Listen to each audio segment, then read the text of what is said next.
नमस्कार दोस्तों, कैसे हैं आप लोग। मैं तो एकदम बढ़िया। आप बताइए आप कैसे हैं। कहते हैं ना दोस्तों कि ठोकर खा के जो इंसान ना संभले उसका तो कुछ भी नहीं हो सकता। पत्थरों ने तो अपना काम कर ही दिया था। एक बार की बात है कि एक पक्षी रहता है, वो रेगिस्तान में गिर जाता है। और जब वो गिरता है ना तो उसके जो पंख होते हैं वो टूट जाते हैं, और जब वो रेगिस्तान में गिरता है तो वो जल भी थोड़ा बहुत, जो उसके पंख थे, एक पंख जो ठीक था वो जल जाते हैं क्योंकि रेगिस्तान में बहुत गर्मी थी। अब होता ये है कि वहाँ पे पानी की बहुत कमी होती है, जिससे जब वो पक्षी गिरता है ना तो वो छटपटाने लगता है और उसे समझ में नहीं आता है कि मैं क्या करूँ। मैं यहाँ पे ना खाने के लिए है, वो इतना ज़्यादा छटपटाता है। अब भूख लगी रहती है, उसको प्यास लगी रहती है और उसे खाने के लिए कुछ भी नहीं रहता है उसके पास, ना पीने के लिए। तभी वो देखता है कि आसमान से गरुड़ जी उड़ के जा रहे हैं। तो वो कहता है कि अरे प्रणाम देवता, क्योंकि गरुड़ देव को भगवान विष्णु का सवारी कहा गया है। तो उन्होंने कहा कि हे देवता, और आप मुझे ये बताइए कि मैं यहाँ ऐसे क्यों हूँ, मेरी ऐसी दशा क्यों है। तो आप तो स्वर्गलोक भी जा सकते हैं, आप वहाँ पे पूछ करके आइए कि आखिर मैंने ऐसे क्या कर्म किए थे और मुझे इस जीवन से कब मुक्ति मिलेगी। गरुड़ देवता कहते हैं कि ठीक है, और मैं जा रहा हूँ, मैं पूछ करके बताऊंगा। अब वो स्वर्ग में जाते हैं और वहाँ पे जाने के बाद वो कहते हैं कि अंदर जाने की क्या ज़रूरत है, मैं बाहर जो द्वारपाल है उन्हीं से पूछ लेता हूँ। जो द्वारपाल रहते हैं उससे वो कहते हैं कि देखो, धरती में एक पक्षी गिरा हुआ है और वो पूछ रहा था कि उसकी मुक्ति कैसे होगी, इस जीवन से छुटकारा कैसे मिलेगा। तो वो कहते हैं कि ये बहुत बड़ा पापी था और उसी के फलस्वरूप इसे ये जन्म मिला है, और ये 7 साल तक इसी दशा में रहेगा, इसे तड़पना पड़ेगा क्योंकि इसने पिछले जन्म में बहुत खराब कर्म किए हैं। तब गरुड़ देवता कहते हैं कि अच्छा, कोई उपाय हो तो बताइए और मैं उसे बता दूंगा।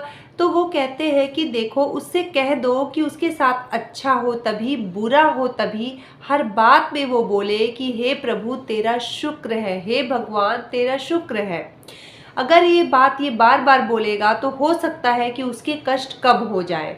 अब गरुड़ देवता जाते हैं तो वो पक्षी कहता है बताइए देवता, क्या है इसका उपाय। तो वो कहते हैं कि देखो, तुम्हें एक काम करना पड़ेगा कि तुम्हें हर बात में, तुम्हारे साथ अच्छा हो बुरा हो, किसी भी परिस्थिति में तुम्हें बोलना पड़ेगा कि हे भगवान तेरा शुक्र है।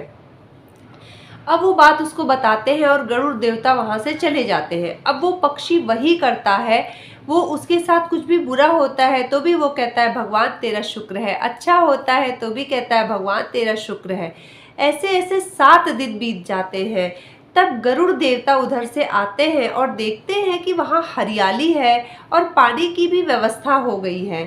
तब गरुड़ देवता उसे देखते हैं और फिर स्वर्ग लोग जाते हैं और कहते हैं कि तुम लोगों ने तो कहा था कि इसके 7 साल के सजा बाकी है, और ये 7 दिन में कैसे कम हो सकती है। ये तो अच्छे से पानी पी रहा है, अच्छी खासी हरियाली इसके आसपास है, आराम से जीवन व्यतीत कर रहा है।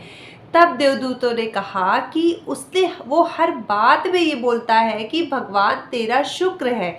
उसके साथ कुछ अच्छा भी होता है तो भी, उसके साथ कुछ गलत होता है तो भी, वो हर बात में भगवान को शुक्रिया कहता है, जिसकी वजह से ऊपर वाला बहुत दयालु है और उसके 7 साल की जो सजा थी वो 7 दिन में खत्म हो गई।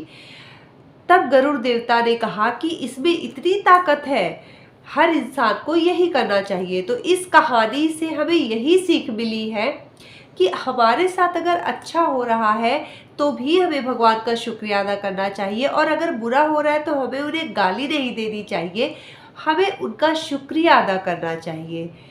तो यही चीज़ आपको बताने के लिए मैंने ये कहानी कही है कि अगर आपको कुछ अच्छा करना है ज़िंदगी में तो हर बात के लिए ऊपर वाले को शुक्रिया अदा करिए।